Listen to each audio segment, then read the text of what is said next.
There's definitely some fun news around F1 for any F1 fans that are out there and have been a little bit disappointed with the season thus far with the new formula and regulations. There is a light at the end of the tunnel. So we'll be speaking about that here just in a little bit.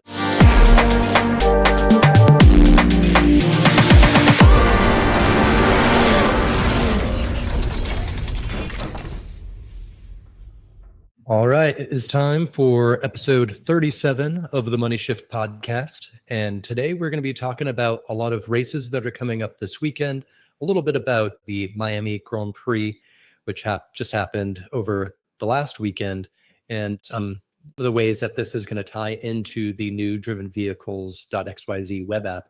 But I have got, as always, Gary holding it down with us, and it looks like our new co-host who's going to be joining us each week, Slava. So how you guys doing this morning? Or afternoon, rather. Hey, good morning, everyone. Great to be here for another episode of the Money Shift podcast. It's going to be a really good one. We're going to be diving into a couple of things, and especially in the motorsport, right? So I can't wait. We talk about it, see some videos, maybe read and look at some of the articles that are out there. But definitely excited for this episode, and also great to have Slava with us. Cheers. Good morning, everybody, or afternoon, evening, or night, wherever you're joining us from. Pleasure to be here. I'm really excited about the news, the updates that we'll be going over, and upgrades to F1. So there's definitely some fun news around F1 for any F1 fans that are out there and have been a little bit disappointed with the season thus far with the new formula and regulations. There is a light at the end of the tunnel. So we'll be speaking about that here just in a little bit. But let's see, where shall we begin? I'd say let's first start by, I'll say this is going out live on X and Twitch. So if you're watching live, please share this stream so we can bring in more people to the live audience. If at any point you've got any questions, feel free to drop them in the chat and we'll make sure to get to those. And then if you are watching this, the recording of this on YouTube or listening to the audio, thanks for tuning in. So I guess we can go ahead and dig into it. I think we can just start by, we'll do a quick peruse of the latest issue of the Daily Driven newsletter. So we had on Saturday released issue number 120. And usually we like to showcase JDM cars. That's my personal passion. But ever so often a car comes across my feed that I'm like, oh man, this thing's sick and we've got to talk about it. So that is one of the main things that you'll see us highlighting here in this issue of the Daily Driven newsletter. So that being a very high-end Bugatti that went across the auction block at Sotheby's about a week ago. And it's a 2024 Bugatti Bolide. And for those of you who aren't aware, most people know of like the Bugatti Veyron or the Chiron. This is effectively a GT version of those cars. And this thing is absolutely insane. More like a Le Mans hypercar, I guess, to be more exact. It does share the same W16 quad turbo 8-liter engine that they've become famous for. And this thing ended up selling at auction for 4.3 million pounds. I don't know what the exchange rate is on that, but I think it's close to $5 million. was it 4.3 pounds? 4.3 million pounds. $2. Or is that euros? I'm wrong. That is euros. I got my symbols confused. Let's see, euros. About 5 million. So that is an epic vehicle right there. But that's insane. 8-liter engine. Wow. That is a lot of gas. And for that engineering, we have Volkswagen to thank for it because they're the ones that really pioneered that W layout engine. And the crazy thing about it is that really all started with, you remember the VR6? No, I don't. So the VR6 was released in the GTI and GLI of the of the 90s. It was also in the Volkswagen Corrado, which is one of my all-time favorite Volkswagens. And it's really interesting because it's effectively a V6 where the pistons are staggered. So they like, I don't even know if I could describe it. I was actually going to ask you, could you pull up a W? I've never really even seen a W. Let's go For our audience members that W16 aren't familiar. diagram. So there's a rotary engine which rotates.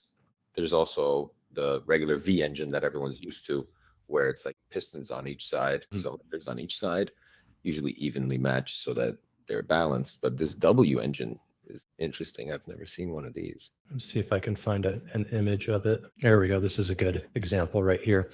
So the pistons are staggered. So imagine the VR6 was basically this in just the 6 cylinders. In this case, it's each side has got effectively a what would be referred to in Volkswagen terms a VR 8-cylinder.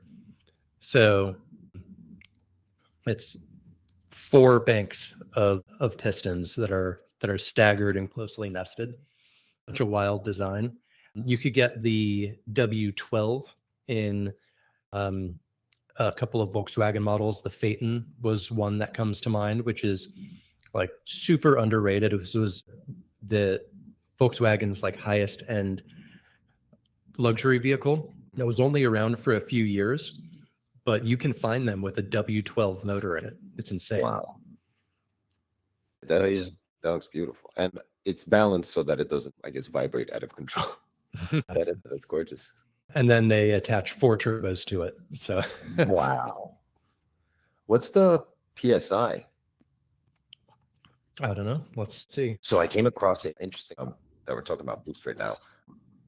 There was a video of a builder on Instagram that put a jet engine diesel compressor into his car to have instant boost, which looked crazy. It was like a Frankenstein build. I'll share it with you. Maybe we can write about it one day, but that looked insane to me, just to like have instant boost. And you can even dial it in. Like you could pick how much boost you wanted instantly, and the rest of the boost would just like be exhausted, obviously, but he was just readily available with as much boost as possible in his backseat at all times. That's crazy. Like you've heard of a twin charger. It's where it has a supercharger and a turbocharger at the same time.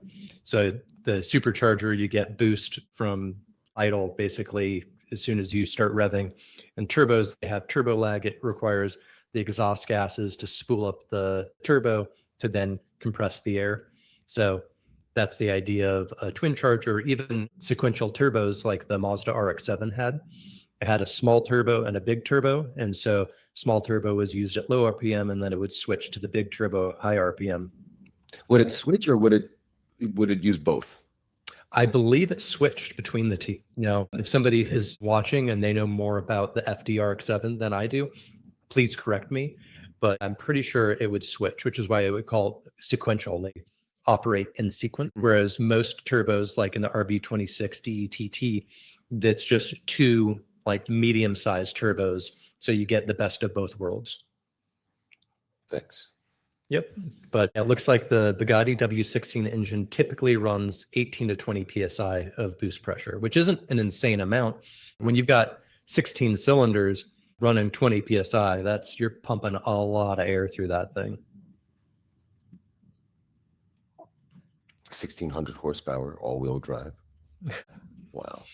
So I like to bring up cars like this because the big picture for what we're doing at Driven Labo on our RWA side is when we see opportunities like this, these cars that there's only 40 of these made of the Bugatti Bolide. If we have the treasury available, I know we'd have to work up to the point where we could deploy $5 million in capital to bring a new car into the collection, but we'll get there. We'll work up to it. But this is just to show what's possible, what cars are out there when you're really looking at the highest echelon of collector cars. And in the market snapshot here, I like to give a little bit of picture on the historical sales of the car and also the future price prediction of it. So we've seen these cars sell between $4 and $5 million. So this is right there at that upper range of the price range of this particular car. One sold at, what is this, Pebble Beach in Miami for 4.955 mil. But this car also only has 359 kilometers on it, which is basically brand new. Thing isn't even broken in yet. So these are the types of vehicles that we want to keep an eye out for when our company and our community grows large enough that we could really spot some of these ultra rare collectible cars and put in some bids on it. So Yeah, we need the location in Monaco first, so we're not paying any taxes. no joke. But this thing is wild. Oh, I went full screen with it. I don't know if you can see that. That's when I beautiful. hold it at full screen. Yeah, it looks much better this way. We can see it. This thing is freaking wild. I would love to drive this thing. But that's what $5 million will get you. Let's see if they got a picture of the, looks like no shots of the engine from what I can tell. Just wanted to set the expectations of where we can go as a community in the future. And that's what I like to do here. Now, we'll do everything feature everything from like a Honda Accord Euro R, which is still quite collectible, but affordable, all the way up to the $5 million beasts. Also feature it in this week's edition of the Buster's Base Meditations. Always worth giving that a read. Little weekend pick-me-up. I guess we dive into the racing side, which is really what we've come together to talk about today. And we'll start off with the article here that is in this issue. So this is for, what is this? Is this WEC? I always forget which one this is. But the new livery for the Porsche team is a throwback to the 90s Apple computer design, which I think looks pretty freaking rad, if you ask me. And so this is racing in the GTP series. So GTP, the P stands for prototype, racing at the 24 Hours of Le Mans. So, sometimes in our motorsport section, we're not just covering the races themselves, but when something like this comes out that really ties into the culture, people love seeing all the creative livery on the F1 cars. There was a lot of really cool liveries for the F1 race in Miami.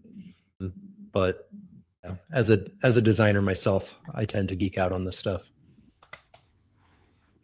And no, it looks beautiful with the nod to the PlayStation. I was going to ask if we can compare this, what we're seeing here, with the 1980 actually livery. Yeah, that's a good question. So this was, let's see. I'll do a quick search. Yeah, and it's 1,000 kilograms. There you go. Yeah, the nose just looked a little longer. Crazy how far the cars have come. So this is what is referred to as a slant nose 911, but that arrow on the back is insane. Yeah, and the ground effect too. You see the skirts on the side. Yeah. I think that's a nice throwback.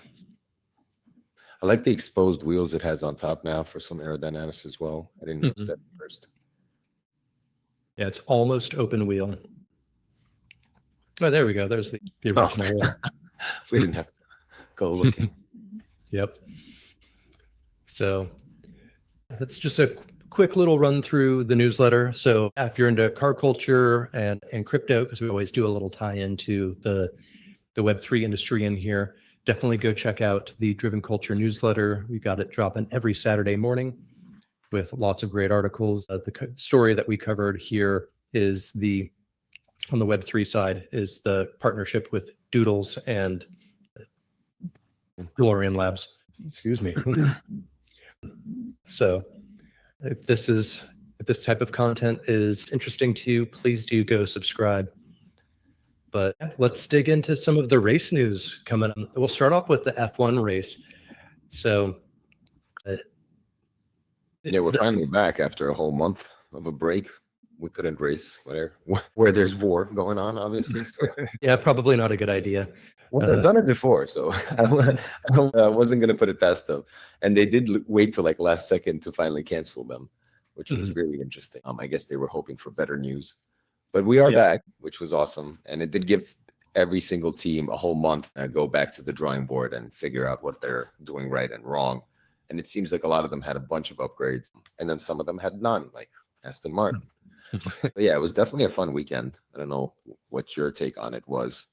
Well, in a sense, that break was a bit of a godsend for the sport, because I don't think they would have been able to make those changes to the technical specs in time if they had those races as still part of the calendar. So this gave the teams, a full month to refactor some of the engineering main thing. And we went over this in the podcast last week, but really to adjust the reliance on the electric power units, which was causing issues like the energy harvesting, and also ultimately caused Ollie Behrman to get in that insane wreck in the last race.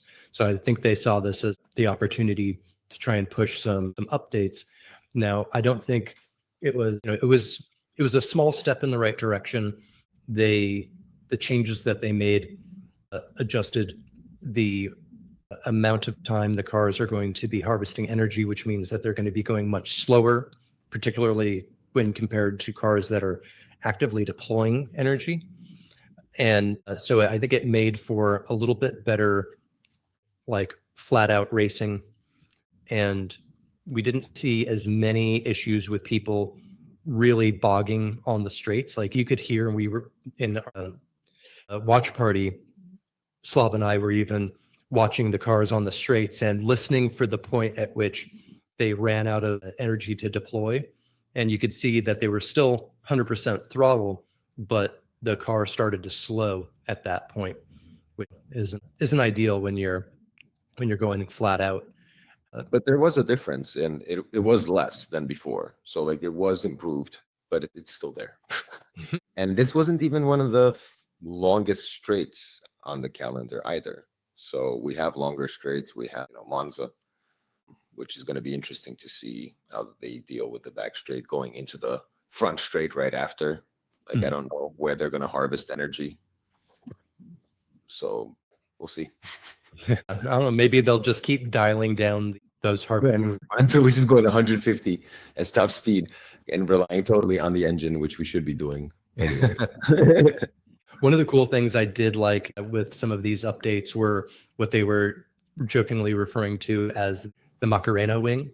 Yeah. So, and it was really fascinating to see. So typically these were used for DRS, but now the DRS isn't really a thing even anymore in the season, even though they have the ability to adjust the aerodynamics on straights for better straight line speed.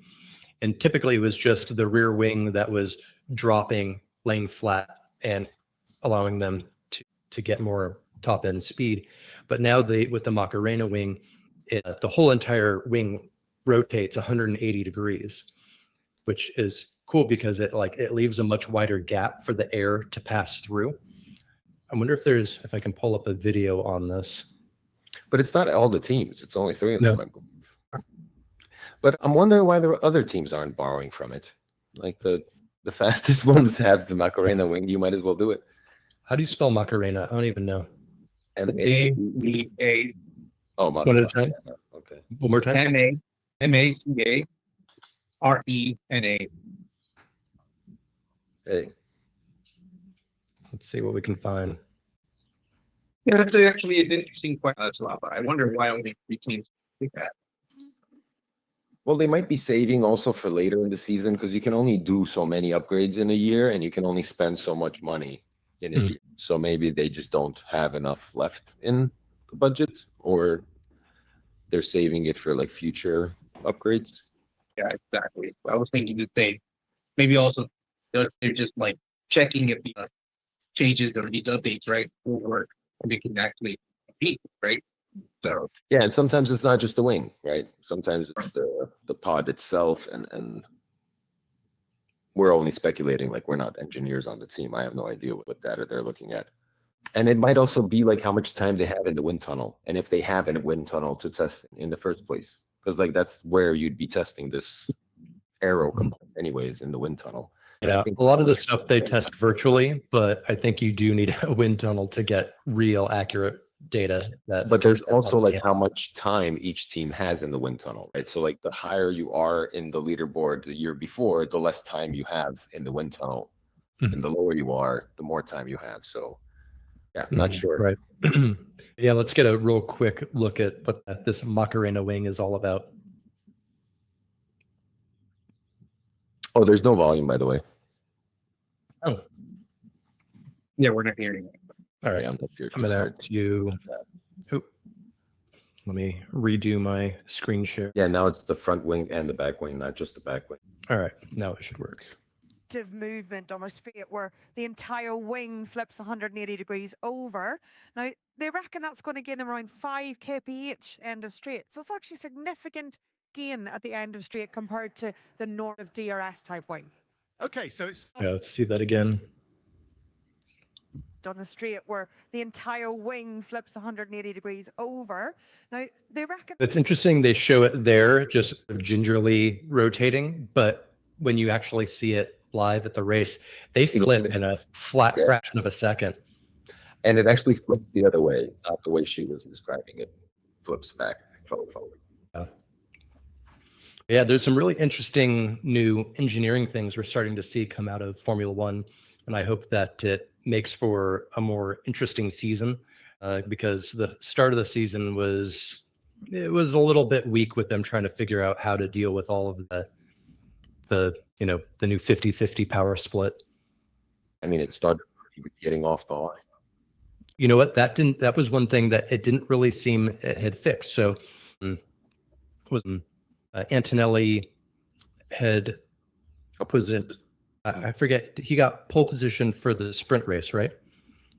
And then during his launch, he bogged it too, which some of the new changes that they made, if it recognized that you got a poor launch, it would add power from the electric motors to make it so you could actually still get a decent launch and not potentially cause somebody to rear end you. And didn't really seem to do much.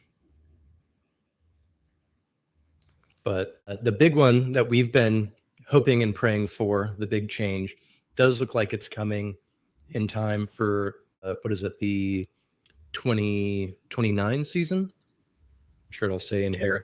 30-31%. I can't hear from you, though. So I'm not sure if you're sharing audio from a tab or from me. Oh, what is it? You can't hear me? I hear myself like through your share screen. Yeah, that happens sometimes when I share audio. Okay, let me... If you share the tab instead of the whole thing, it should allow you to share the audio from the tab. Yeah, that's right. I don't think we're going to be listening to any more audio. Oh, yeah, that's right. Okay. But yeah, I'm super excited. So my wishes are coming true with the V8s. I don't know if you guys saw me posting in the timeline. I've been shouting at them for months now. Yeah. They're going in the wrong direction. We don't need more battery. We need more cylinders. Yep, exactly. So I am really excited to see them bring a couple more cylinders back to the F1 power units. And I'm really hoping that they'll get to the point where, back to the V10s. So if they add 2 more cylinders every few years, I can work with that. The same way. In 3031, there we go. Yeah, 2031. Oh, so we still have some. Beat that up a little bit. We'll see, depending on the popular demand and if we stop watching. They'll do it. Yeah. I could see with enough people raising issue with the current formula and the hybrid power units, them scooting this up even further. It seems like the issues that they had when they first started going in this direction of like green, they don't have anymore because now they're using sustainable fuel. there are other ways for them to cut down on their carbon emissions. So I don't think that, battery production for one season is cutting down, bless you, emissions that much. And I think we spoke about it a couple of podcasts ago where I was like, the resources needed to build the current engine is the same as the V8. And here we have it. It's one and the same. So like there is no reason not to switch. It doesn't change anything as far as them being green or not green or being more or less carbon conscious. So I think it's more creating the perception of being green, because if you look at it, electric cars, they have a larger carbon footprint than normal ICE cars, but it's all in the manufacturing process. yes, And you're going to have a less of a carbon footprint in the manufacturing of an internal combustion engine car, but over the course of its life, it's going to be. It's going to in this case, it's for the race. They don't use the engine for more than that season, right? Like, and then they even have more than one engine in a season because it'll blow up. So if you're not keeping the power unit for longer than a little bit of the season, why even do that? It takes, like to your point, it takes more to produce this engine than it does a regular combustible engine. Yeah, more cylinders, less battery. Yeah, is the way to go. smaller cars, and then we'll be there. We'll be back to the golden era of F1. Yeah, I hope so. And then less regulation would be nice too, where here just go wild, put as much fuel into it as you want. Yeah. See how fast it can go. Yeah. That would go. I've said it before and I'll say it again. I'm looking forward to a racing league come out that's like from the movie Speed Racer. It's like these cars are anything goes, and they all have different contraptions, different engines, and it's just like, let's just see what engineers can produce to make the most competitive cars. So hopefully one day we'll see something like that. I think it would be fun to just dictate maybe weight, right? Like and shape, so that everyone's with kind of like the same Same like physical- wheelbase. So, yeah, like the same physical representation of the thing, same weight, same mass, if you will. And then like what can you do with that, compartment? Like you can't go overweight because like I'm going to put 10 engines, but it's like you're going to go over the weight, right? And then you're going to now have to balance power and weight and distribution, which is happening all the time. It's so fascinating. yeah. Well, one can dream about like a no holds barred race league one of these days. Yeah. But moving on, this weekend we have a number of races coming up. So it doesn't matter what flavor of motorsport you're into, there's going to be something for you. So first one we've got is WRC in Portugal. So WRC is it's something I've followed for a long time. In the last couple of years, not so much. So unfortunately, I would not do very well at the prediction game. Oh, I'm not even showing my screen. But we did post about this on our X profile. Was it yesterday? How WRC has released a prediction game to go along with their races, which is cool. So if you are into WRC, World Rally Championship, you've got 19 hours and 15 minutes left to join in and put in your predictions. And, I think prediction markets are a really big thing right now. And I don't see a ton of them in the racing world. So, it's just another way to add some fun and some fan engagement. And that's something that we do in our Discord server for all of the F1 races. We run it's more of a pick'em game, but it's effectively a prediction game for each race. So yeah, if you want to join in our Discord community for every race where you can win up to $50 in prizes, definitely go and join. But have you guys followed WRC at all in the last few years? I have not. No. Have you, Gary? Yeah, this season actually. I've been following it. Yeah, I was following last season, just right at the tail end. So I missed out on most of the season, but this season I haven't. So it's insane. Super focused, listening to the person right next to me telling Navigator. make it sharp. Yeah, the navigator. Such an important role. It's been fun. There was so much to learn on my end too in regards to the sport. It's just an incredible amount of focus, and I think what makes it different here is that, it's in regards to there's two people inside the car riding at maximum speed. And I personally enjoy that. I think we can actually all relate to, I mean, even on the road, right? When we're next to someone, they're talking to you and you're driving, you're like, so. Most of the time, they're not helping you drive; they're distracting you.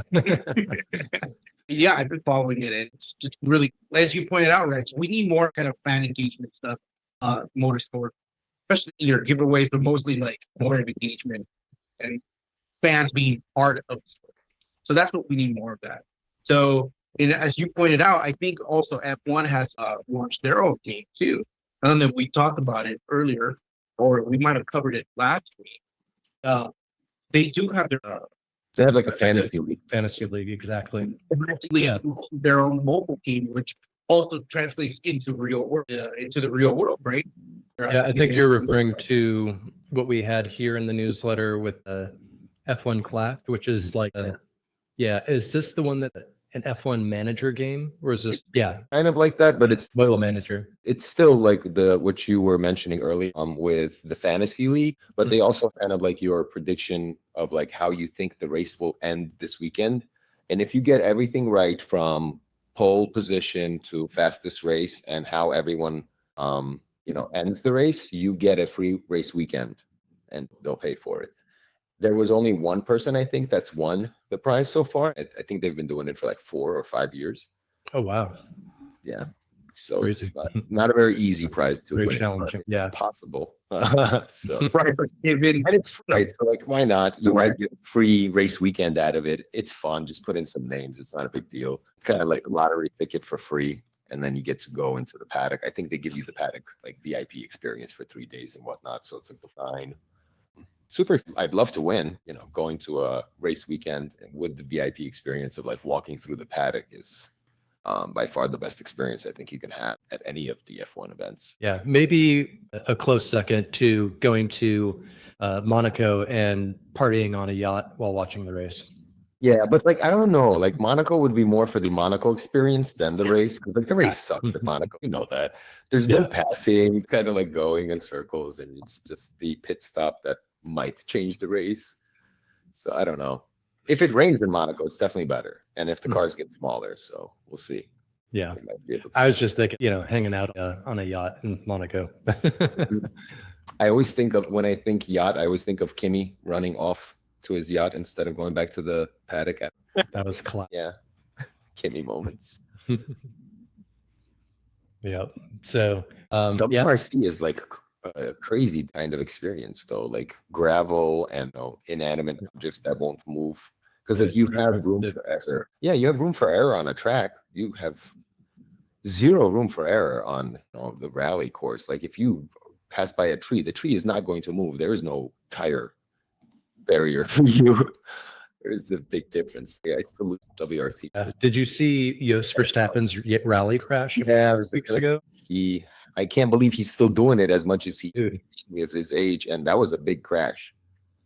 Jos Verstappen, for everyone that doesn't know, is Max Verstappen's father. The reason why Max is the beast that he is because of his father. Yeah, look at this thing. Yeah, he hit a tree. I mean, like you hit done, dude. That's what's left of the car. And he's in his 60s or something? Yeah. That's insane. Hope he's okay. Yeah. Do we know if he's okay? Did they report it? I believe he's all right. Yeah, it says they're doing well. Fortunately, the Dutchman and his co-driver, Jasper, are doing well. Yeah. Where was this? Belgium. Yeah, they were home.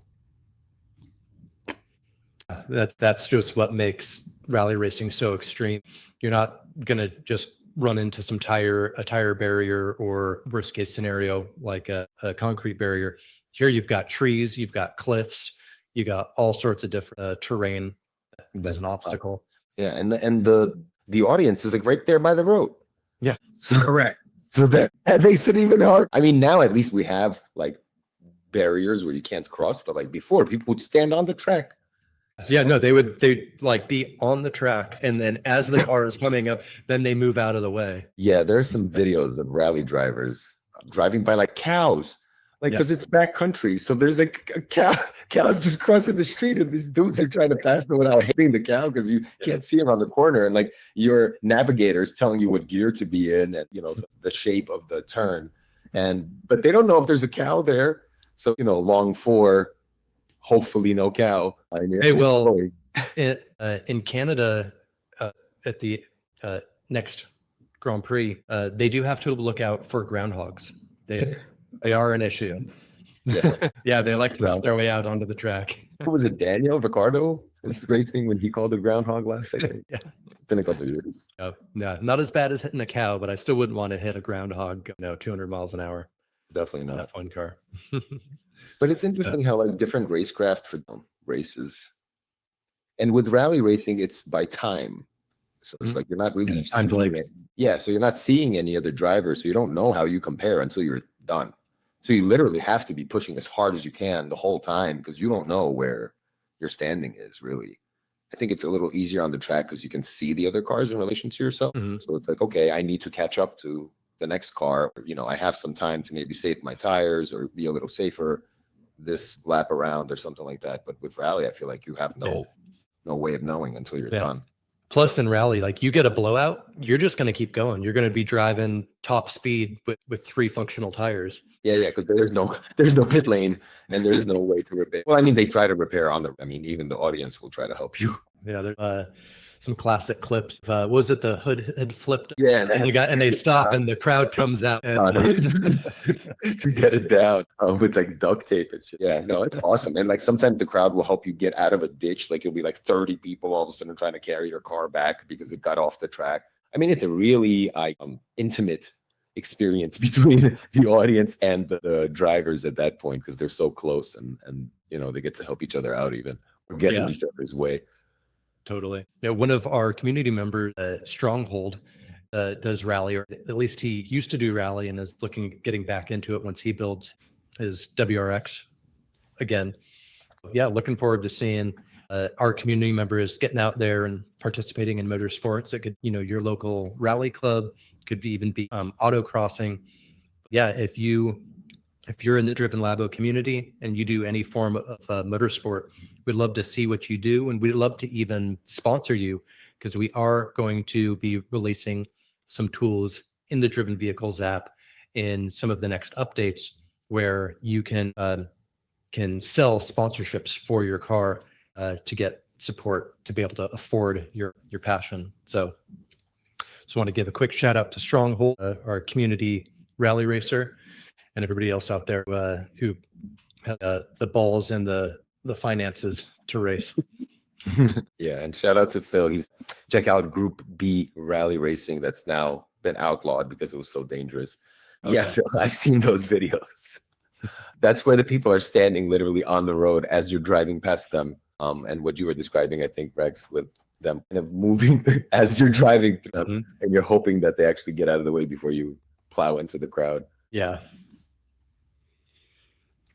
All right. The next race that we have coming up this weekend is going to be the GT World Challenge at Sebring.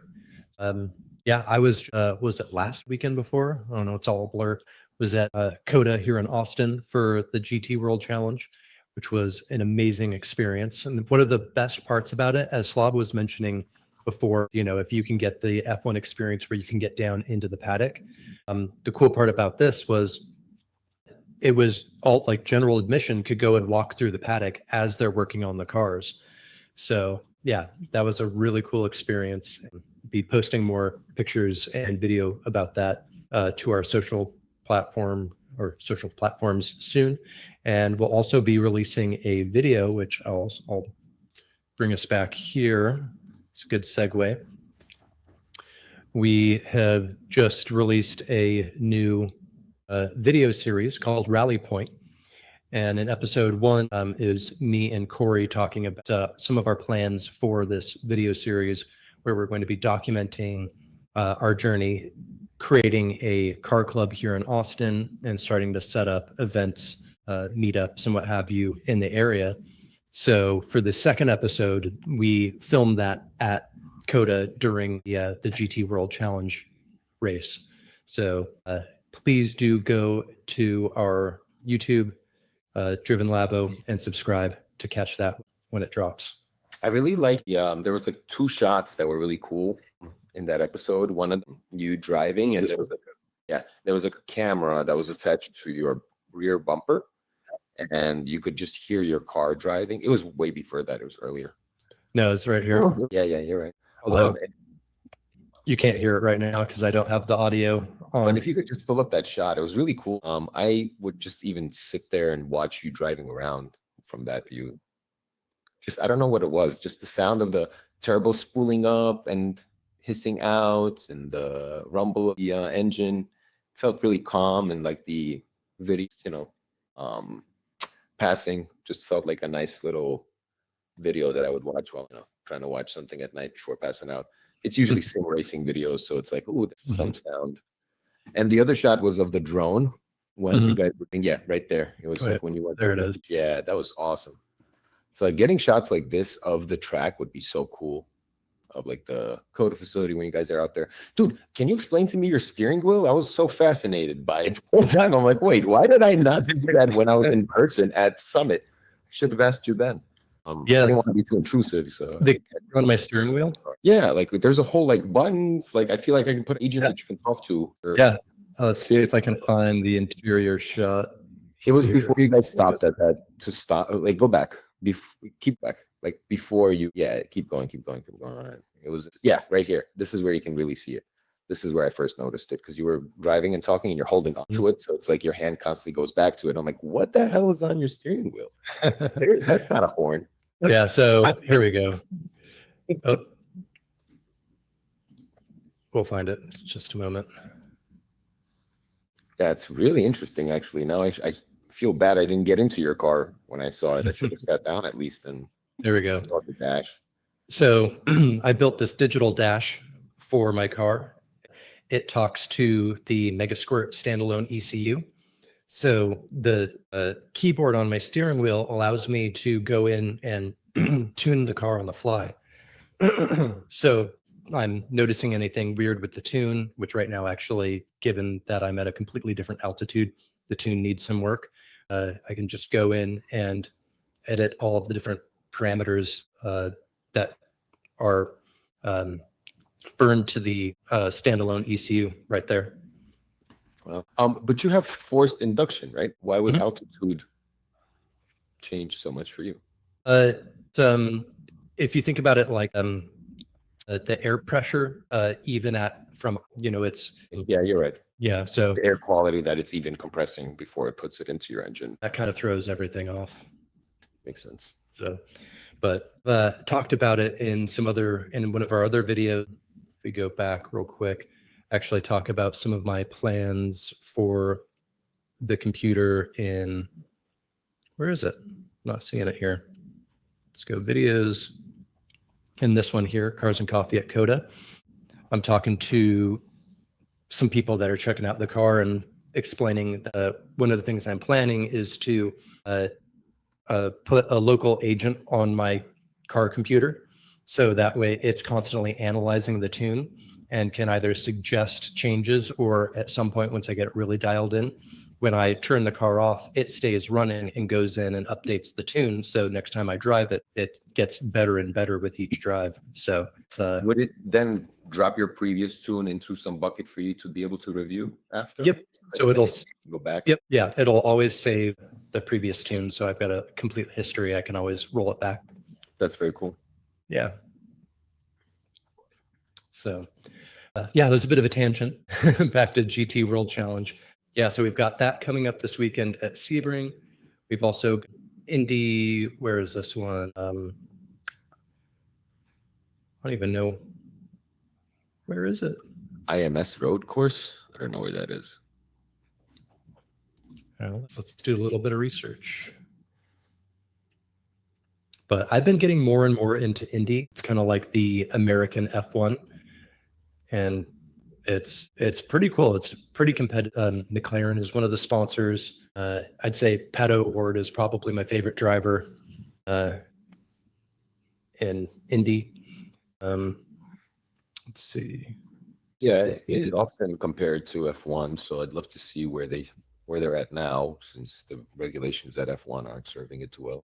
I'm sure a lot of people are now considering Indy. I love their claim to being the fastest. You should check teaser, the fastest. Yeah, there it is right there. You know, you see that. Mhm. It's literally less than a second. That's good. But yeah, and Indy's interesting too. You know how they do qualifying, the Indianapolis 500? No. So in F1, it's fastest lap, right? The Indy 500, top speed. So, Oh, okay. rank.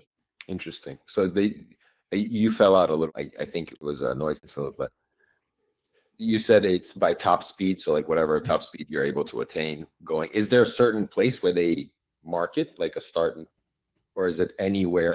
It's the finish. Yeah. So you'll do a push and and so the finish line, where they clock it, if I understand correctly. How many laps do you get to do? I don't recall. I don't. Okay. Yeah, I don't remember how many qualifying laps they get. But it definitely makes sense because like you don't want the slower or the fastest cars to be behind a car that can't do a certain top speed, right? So they'll definitely crash. It's just a matter of time until they pass them anyway. So I've heard a lot of talks about like reverse grids. What is your thought on that? Can you elaborate? So people were saying that it would be fun in F1 if the sprint races were reverse grids, where the fastest car is actually last and the slowest car is first, just for the sprint race, because it would make for a more fun sprint race. Because like what their complaints about the sprint race now is like you're pretty much just giving us a hint to what the race will be, because there's not much that's So not a different format other than less laps. yeah, it's just like what's going to happen before the pit stop. It's like after the pit stop, there might be some changes, but it seems like it's just foreshadowing what will happen on Sunday anyway. So to make it fun, they were talking about reverse grids. A lot of the drivers are against it. Like the top drivers have always been against it. So Yeah, because they want any advantage they can get, understandably. do you think that's all it is, or do you think it would just really make for just poor racing conditions? I don't know. There's only one way to find out, and that's for them to do it. I think it would be extremely entertaining, but I could definitely see the drivers, it would almost change the incentive.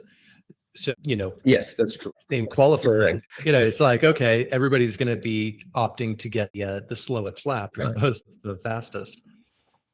So that's What would be interesting is if they had one qualifying for both the sprint and the actual race. There we go. And then the sprint race is the reverse grid, because then they can't. Because then for the actual race where they get points and max points, you don't want to be last, right? So maybe that. All right, I'm going to DM this suggestion to the FIA right now. Yeah, and include the PSV 10s, please.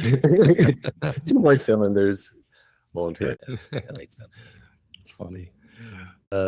Yeah, so, and then the final race that we're going to highlight this weekend is we've got Formula Drift in Atlanta. So that's going on Saturday, technically Thursday through Saturday. But I was thinking it might be cool to do another live stream on Saturday, a watch party for the Formula Drift event, if you guys are up for it. So what do you say, Slava? Yeah, I just might not be able to watch it from my PC, but I'll definitely watch it on my phone. Yeah, cool part about that, we don't need Apple TV to stream it. We can do it straight from their website.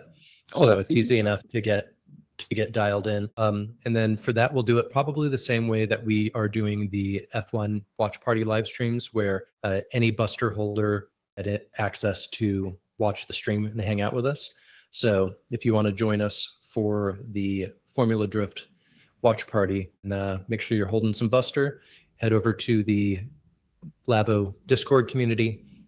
We'll drop a link when that goes live on Saturday. It looks like the main event, let's see, we've got top 16 at 7:45 p.m.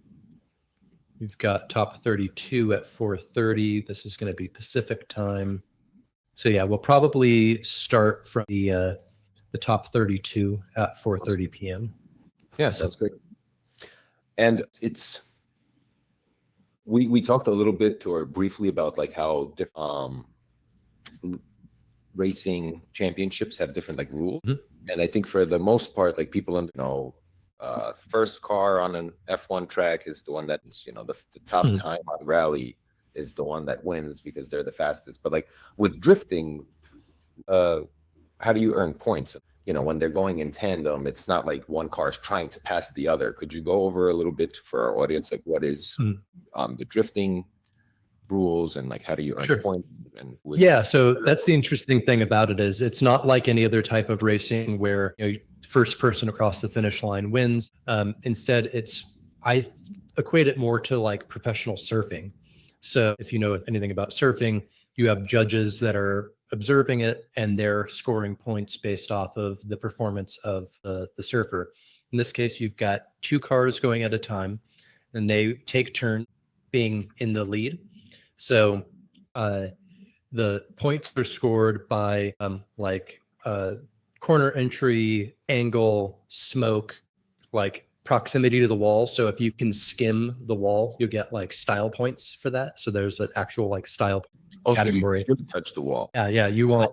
Yeah, you didn't want to touch the wall. Yeah, you don't want to crash, but if you can literally just skim the wall, then that's going to give you some style points. How lenient are they with the skims? Because sometimes you can see the back bumper like bend in and out after it touched it. Is that? I don't know. I'm not a judge, but where I would draw the line is if you take your rear bumper off, that's too much. Okay, but if it stays on and you touch the wall, yeah. If you put a little bit of a rash on your bumper, I'm sure that's all groovy. Okay. And then as it relates to the car position, the points are scored if you're the lead driver and you can put space between you and the following driver, then you're going to get more points for that. If you're the following driver and you can anticipate their moves and tuck up right behind them in the corners, without hitting them. Yeah, then you're going to get more points. So you don't have to. You said about the wall. Mm-hmm. What if you touch them? Like I rip think off anything. Yeah, I think if you tap but you guys are maintaining your line, I think that's totally fine. I think it's when the points. I don't know if that would give you extra points. I think judging is subjective ultimately at the end of the day, but I would say, and this is something I saw at the Long Beach Formula Drift, was there were some times where they would be going, the following car tucks in and taps the car in front and like throws him off of his line. To me, that would be like a negative point penalty. Negative point. Okay. That makes sense. Yeah. So the way I describe it is, how good of a show can you put on for the audience? Okay. That's how you're going to win. Could you share a video of one of your favorite runs, or just for us to get an idea of what that would look like? Yeah. And what determines the length of the track? Because like I've seen some that are really long, and then some where it's like just 2 or 3 corners. Mm-hmm. Yeah, it's all dependent on the track layout, because not every track that they're going to race on is really well set up for drifting, because you need to be able to connect all of the corners. Mm-hmm. So obviously, straightaways don't really work. There is a certain technique in drifting where you actually drift the straightaways and you pendulum back and forth. That's also hard to do in tandem.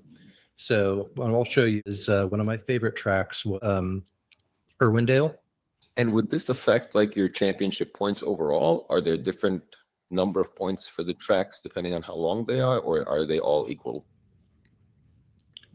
I'm sorry, can you say that again? I was typing. So like the championship is, the season, and they're obviously at different tracks. And if all those tracks are not equal in size and how many corners you have to drift, do they give you different amount of points, or are they all the same amount of points regardless? No, they're all the same amount of points. The size of the track doesn't really matter. But actually, I want to see if I can pull this up. So this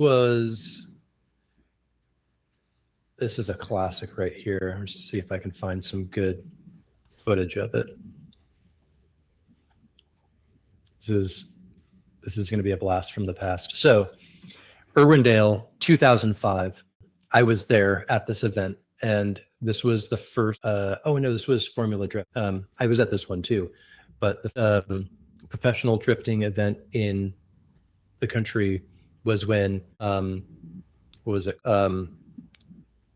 D1, which is the Japanese drifting circuit, came. I guess through these ads, but we're going to see some classic drifting right here. It's, Oh, the GTO. yeah, Reese Millen in a GTO, and I believe he won this event.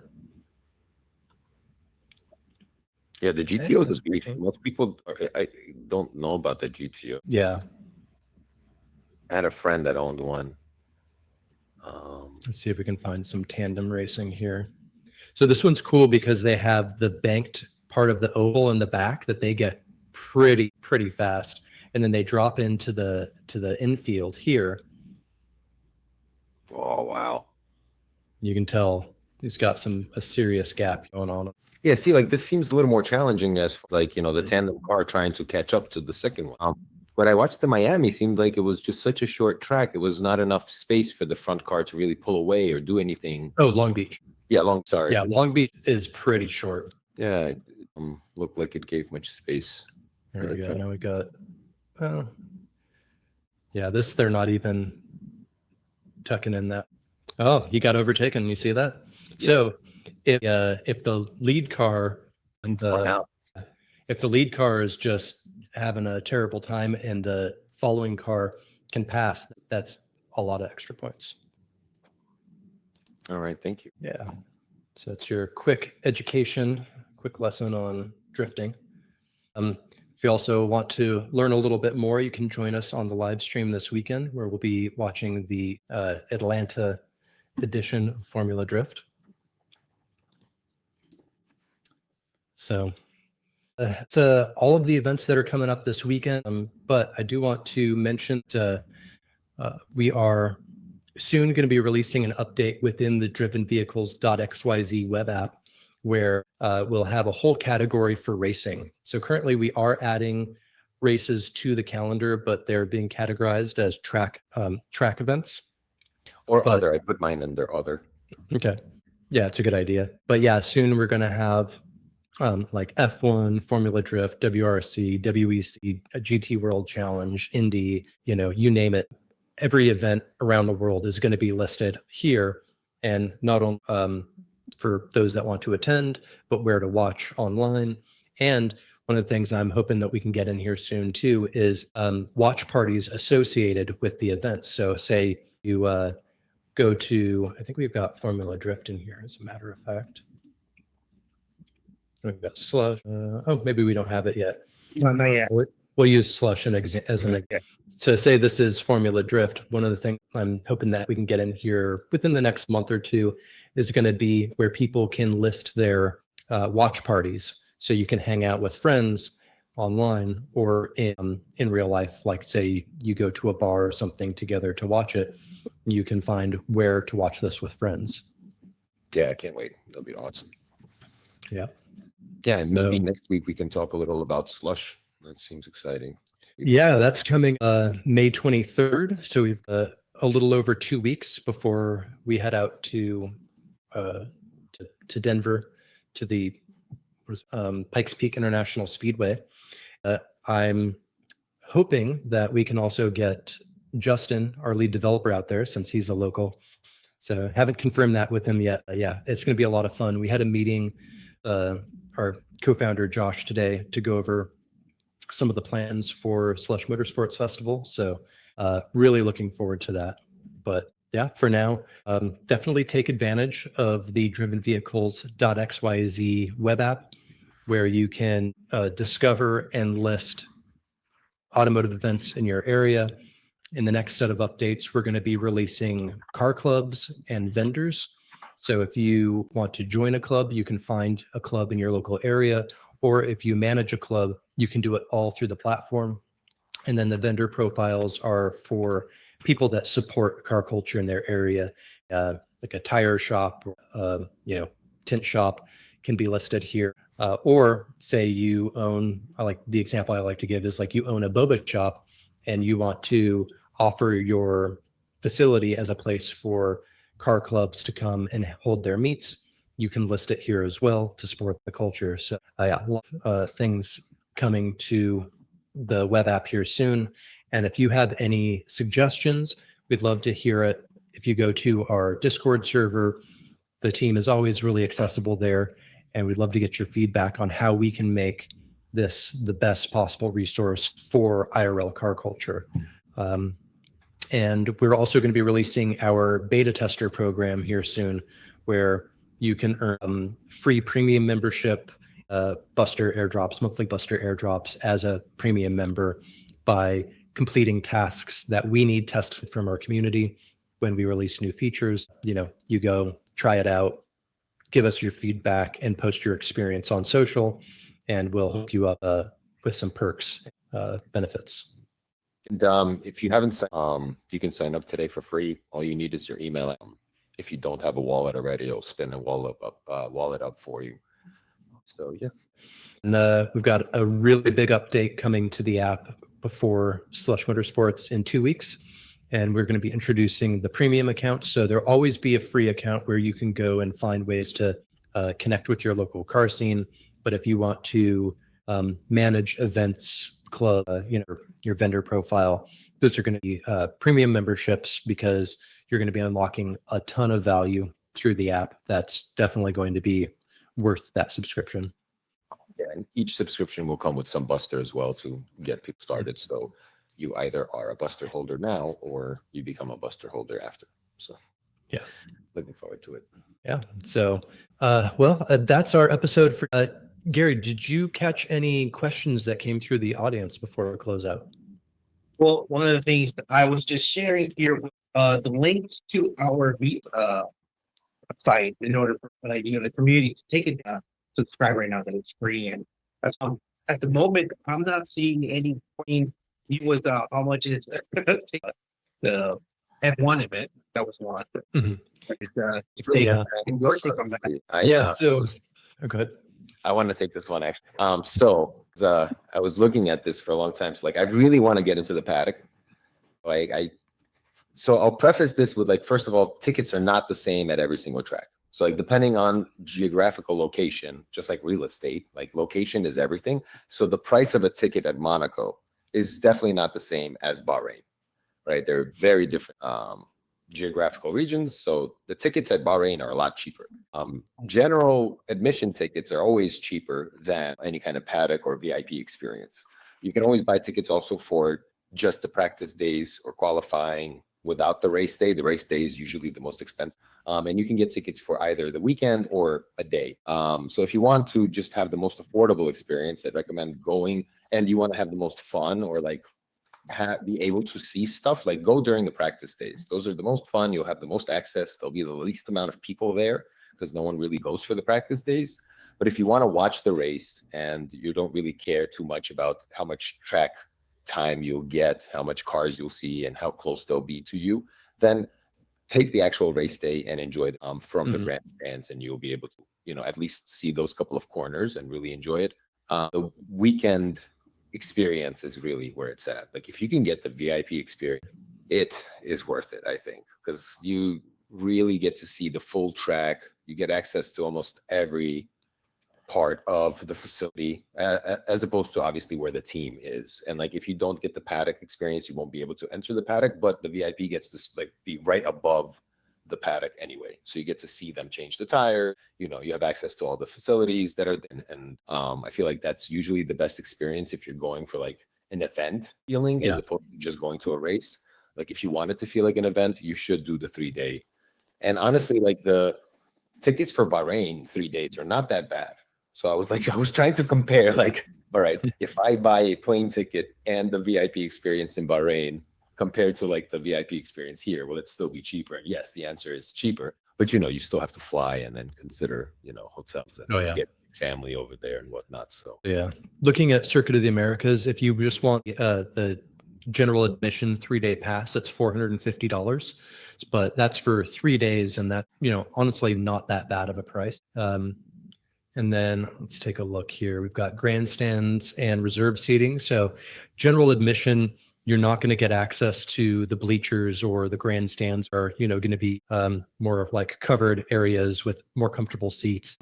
General admission, you're going to be walking around, you're going to be checking out the race from different vantage points, and you might post up in the grass somewhere, which is what I did in 2023 when I went to the Austin Grand Prix, because we just found a spot over at turn 11 on a grassy slope, sit down our chairs and hung out there.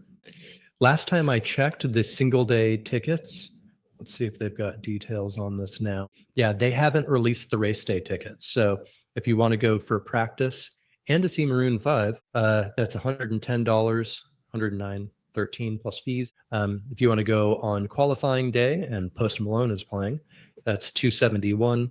And I think in the next few weeks they'll be releasing the single day pass for the race Sunday. Could you click on the seating map on both of those just to get a better idea of like where you have access to on the?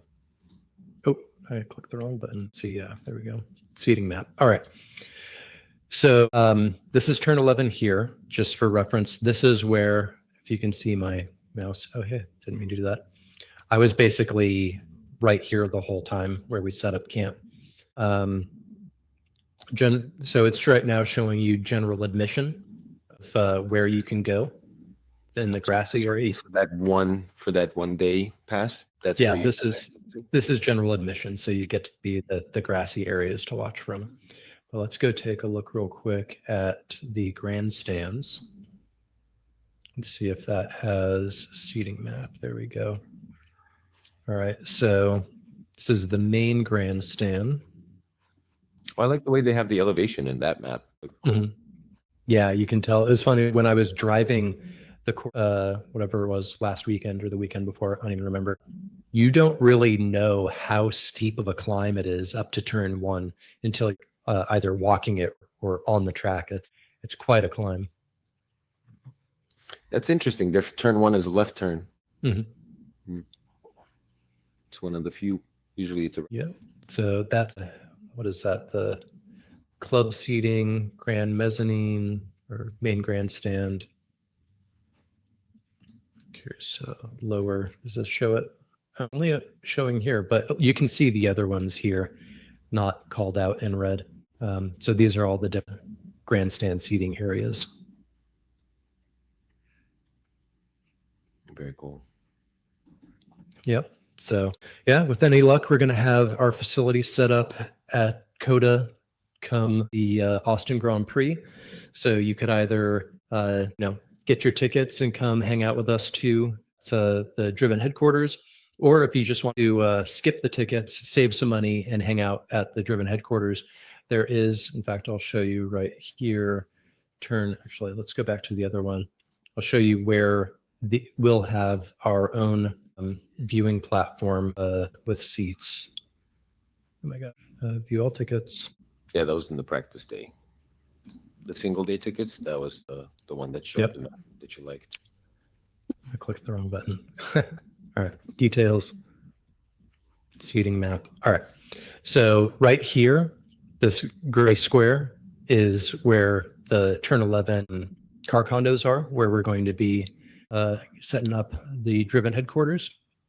And basically right here in this empty spot is where the grandstands are for people that are in the turn 11 car condo club. So you'll be able to watch it from just above this road here. Very cool. Let's just say maybe it's too ahead, or too soon to say, but what would you need to be part of the turn 11? What do you mean? What do you need in order to be part of Driven Level headquarters? For people that want to get the full VIP experience, well, when we officially lock down the facility, we're going to actually be tokenizing that property. And so people can get in early in our private round. So if you are interested in getting into the private round, getting a bit of a discount on your shares of the facility, do reach out to us, because we are already talking with people about that. And then once the token goes live on the platform, there will be a certain threshold of tokens that you need. So like, let's say if you buy just one token, that might not necessarily get you all of the benefits of being able to come down and use the facility quite to the degree. There's still going to be benefits to come in, even if you hold, a few bucks worth of the token, you'll still be able to come to the facility. But on days like this, where it's going to be high demand, tons of people want to get in and take advantage, there's going to be a certain threshold of shares that you're going to need to hold in order to qualify. And so yeah, keep an eye out. Don't have a time frame yet on when we're going to be launching the Driven headquarters tokens, but we're working towards it as fast as we can at the moment.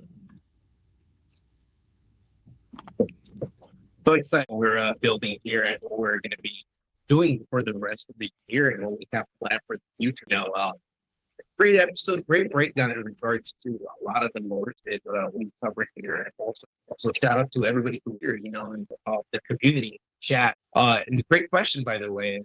I did learn something new as well when it came to going to Bahrain. I guess I could cash if I'm going to be going to any F1 event. Slava, if you're going to Bahrain, let me know. So we lost Slava. Oh, he's back. What happened? I don't know. He dropped. Damn it. Sorry, what was the question?